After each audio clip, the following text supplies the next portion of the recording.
2021년 7월 18일 주일 새벽 예배를 하나님 앞에 드리겠습니다. 다 함께 사도신경으로 우리의 신앙을 고백하겠습니다. 나는 전능하신 아버지 하나님, 천지의 창조주를 믿습니다. 나는 그의 유일하신 아들, 우리 주 예수 그리스도를 믿습니다. 그는 성령으로 잉태되어 동정녀 마리아에게서 나시고 본디오 빌라도에게 고난을 받아 십자가에 못 박혀 죽으시고 장사된 지 사흘 만에 죽은 자 가운데서 다시 살아나셨으며 하늘에 오르시어 전능하신 아버지 하나님 우편에 앉아 계시다가 거기로부터 살아있는 자와 죽은 자를 심판하러 오십니다. 나는 성령을 믿으며 거룩한 공교회와 성도의 교제와 죄를 용서받는 것과 몸의 부활과 영생을 믿습니다. 아멘. 다 함께 찬송가 259장을 찬양합니다.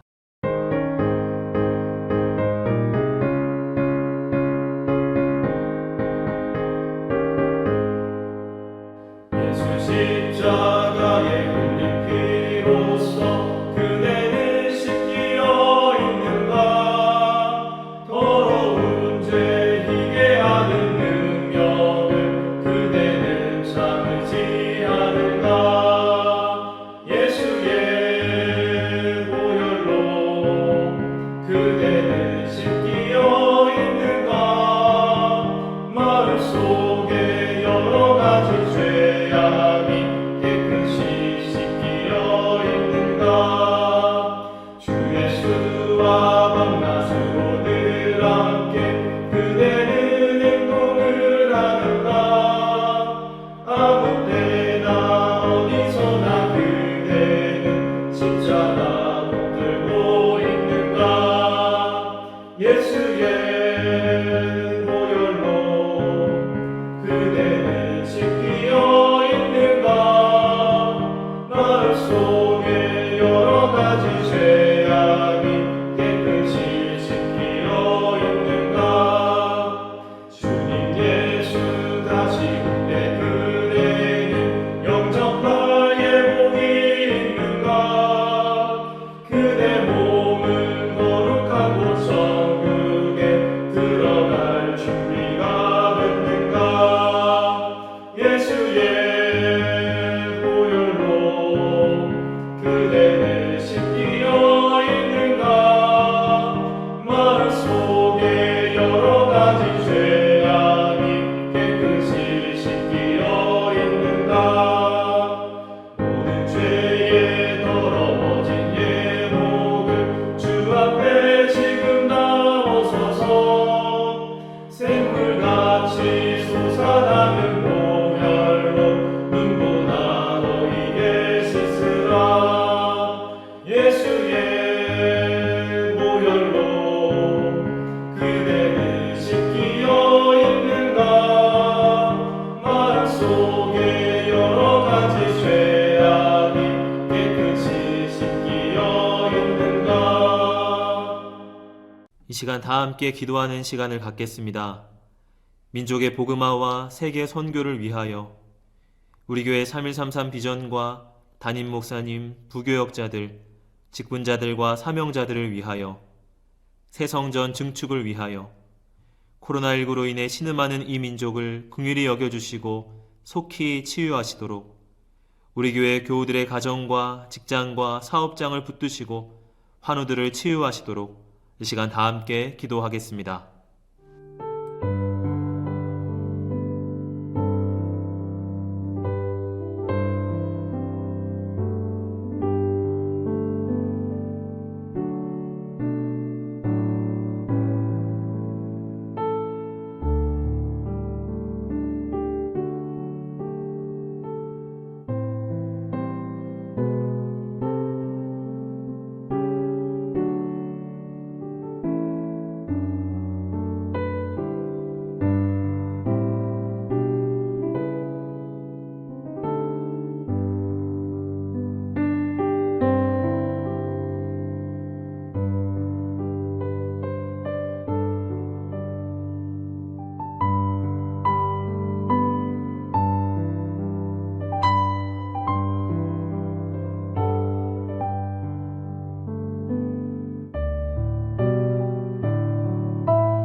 하나님께서 오늘 우리에게 주시는 말씀은 마가복음 1장 16절부터 20절까지의 말씀입니다.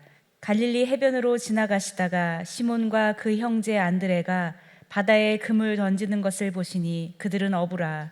예수께서 이르시되 나를 따라오라. 내가 너희로 사람을 낚는 어부가 되게 하리라 하시니 곧 그물을 버려두고 따르니라. 조금 더 가시다가 세베대의 아들 야고보와 그 형제 요한을 보시니 그들도 배에 있어 그물을 깁는데 곧 부르시니 그 아버지 세베대를 품꾼들과 함께 배에 버려두고 예수를 따라가니라. 아멘.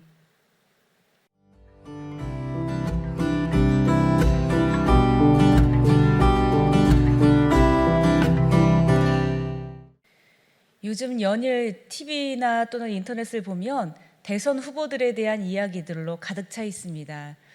대통령 선거가 이렇게 금세 돌아왔나 싶기도 한데요. 누구는 어떻게 적당하다, 또 누구는 이런 가족적인 어려움이 있다, 여야를 막론하고 여러 후보들에 대한 세평들이 가득합니다. 그런 세평이 가득한 이유는 아마도 누군가가 대통령이 되면 더 좋아질 것이다라고 하는 기대가 있는 한 사람도 있고, 또 한편으로는 다 그 사람이 그 사람이다라고 하는 정치적인 어떤 신물이 나는 그런 모습들도 있는 것 같습니다. 아무튼 한 나라의 대표를 뽑기 때문에 검증 작업은 굉장히 필요한 것 같고, 누가 누구를 선택하느냐에 대한 중요한 자료가 될 수도 있을 것 같습니다. 한 사람의 대통령을 선출하는 이 민주주의 사회에서도 이렇게 누군가가 정치적인 것들을 이야기하고 자기의 비전을 얘기하는 것들에 사람들이 관심을 기울이는 것처럼, 예수님의 시대에도 예수님이 선포하신 첫 번째 메시지 때문에 많은 사람들이 예수님에게 관심을 갖고 주목하게 되었습니다. 예수님이 이 땅에 오셔서 그리고 갈릴리에서 가장 먼저 선포하셨던 하나님의 나라가 가까웠다라고 하는 그 말이 모든 사람의 귀를 번쩍 뜨이게 했던 것이죠. 그들은 메시아가 와서 자기들을 구원해 줄 것이라고 하는 기대와 희망을 가지고 모진 고난과 그리고 압박의 세월을 살아왔던 민족이기 때문에 더욱더 그럴 것입니다. 그래서 저 메시아라고 말할 수 있는 사람일까? 그 예수라고 하는 사람이 우리를 이 모든 로마의 속박으로부터 벗겨줄 수 있는 구원자일까라고 하는 온갖 기대와 그리고 그 사람의 출신과 배경에 대하여 관심을 집중할 수밖에 없었겠죠. 그런데 예수님께서 그렇게 세상을 뒤바꿀 것 같은 이 놀라운 메시지를 전하시고 예수님이 선택하신 사람들의 면모를 보면 사람들에게 실망 또는 이상하다라고 생각하는 의아스러움을 가득하게 해줄 수밖에 없는 선택을 하셨습니다. 예수님은 갈릴리에서 복음을 선포하시고 그리고 나서 해변가에서 사람들을 부르셨습니다. 예수님이 선택한 사람들은 어떤 사람들입니까? 가업으로 어부의 일들을 물려받았던 사람들이죠. 그리고 그들은 많이 배우지 못한 사람이었으며, 여러분이 성경을 읽다 보면 알다시피 매우 성정이 급하고 실수투성이이고 매우 연약한 사람들이었습니다. 새 하늘과 새 땅을 이야기하시고 하나님의 새로운 나라를 창조하시겠다라고 하는 분이 선택한 참모들은 너무나도 사람들에게 의아스러울 수밖에 없는 인물들이었죠. 그런데 이것에 복음이 있다라고 하는 것을 우리는 또 한 번 느낄 수밖에 없습니다. 예수님은 어부들이었던 그들을 부르셨습니다. 전에는 사람들이 저 사람이 좋아 라고 하고 그 사람을 선택했다면, 이번에는 예수님이 선택하셨다라고 하는 것이죠. 많은 사람들이 우리를 대표할 누군가를 우리가 선출할 수 있다라고 생각하지만, 예수님은 선출되어지는 사람이 아니라 이 세상의 주권자로서 우리를 선택하시고 우리를 부르신 분이시라는 것입니다. 그러므로 여러분이 이 자리에 있는 것은 여러분이 예수님을 선택했기 때문이 아니라 바로 예수님이 여러분을 부르셨기 때문이라는 것이죠. 더욱 놀라운 것은 제자들의 태도였습니다. 그들은 비록 연약하고 많이 배우지 못하였고 가진 것이 없었던 사람들이지만 예수님의 부르심에 곧바로 순종했다는 것입니다. 그냥 놀고 있던 사람도 아니었고요, 아무것도 할 줄 모르는 사람들도 아니었습니다. 그들에게는 어엿한, 그리고 부자는 아닐지라도 적당히 먹고 살 만한 분명한 직업이 있었죠. 어부로서 바다에 나아가 그물을 기울 때마다 물고기들을 잡을 수 있었고, 그것들로 생계를 유지할 수 있는 한 가족의 가장들이었습니다. 그런데 예수님께서 그들을 부르셨을 때 그들은 그들의 가족을 버려두었고 그들의 생업을 버려두고 예수님을 따랐습니다. 예수님을 따른다라고 하는 것은 지금까지 나의 모든 삶의 방식을 버린다라고 하는 것입니다. 내가 지금까지 생각해왔던 방식들, 내가 지금까지 입고 있었던 옷의 방식들, 내가 지금까지 만났던 사람들과의 만남, 그 모든 것들을 다 버려두는 것이죠. 왜 하나님께서는 이렇게 우리에게 하라고 말씀하실까요? 왜냐하면 예수님이 시작하신 하나님의 나라는 지금까지와의 방식과는 전혀 다른 하나님의 방식으로 다시 써내려가야 될 새 나라이기 때문인 것입니다. 그래서 우리는 이 제자들처럼 예수님이 부르심에 응답하고 지금까지 우리가 살아왔던 모든 삶의 것들을 내려놓고 하나님의 방식대로, 하나님 나라의 방법대로 새롭게 쓰는 하나님의 나라를 같이 움직이고 같이 시작하는 사람들로 부르심을 받았다라고 하는 것입니다. 이제 하나님은 하나님의 방식으로 여러분을 부르셨기 때문에 부르심을 받은 여러분들은 예수님의 삶에 동역하는 자들입니다. 그분의 삶, 그분의 죽으심, 그분의 부활에 우리가 다 동참함으로 우리는 새로운 역사를 만들어가고 하나님의 나라, 새 나라를 이루어가는 백성이 되는 것입니다. 지금까지의 모든 삶의 방식들을 다시 한번 내려놓고 나 중심의 삶에서 돌이켜 예수님이 만드시고자 하시는 그 하나님의 나라에 새롭게 함께 삶을 동역하고 동참하는 아름다운 여러분의 삶이 되어지시기를 주님의 이름으로 축복드립니다. 주신 말씀을 생각하며 잠시 묵상으로 기도하겠습니다.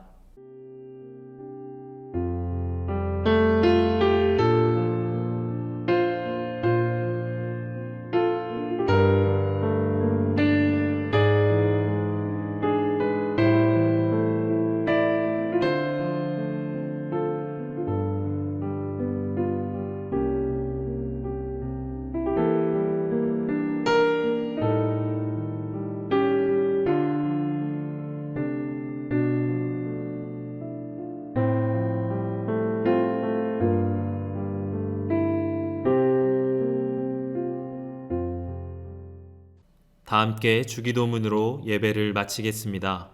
하늘에 계신 우리 아버지, 아버지의 이름을 거룩하게 하시며 아버지의 나라가 오게 하시며 아버지의 뜻이 하늘에서와 같이 땅에서도 이루어지게 하소서. 오늘 우리에게 일용할 양식을 주시고 우리가 우리에게 잘못한 사람을 용서하여 준 것 같이 우리 죄를 용서하여 주시고 우리를 시험에 빠지지 않게 하시고 악에서 구하소서. 나라와 권능과 영광이 영원히 아버지의 것입니다. 아멘.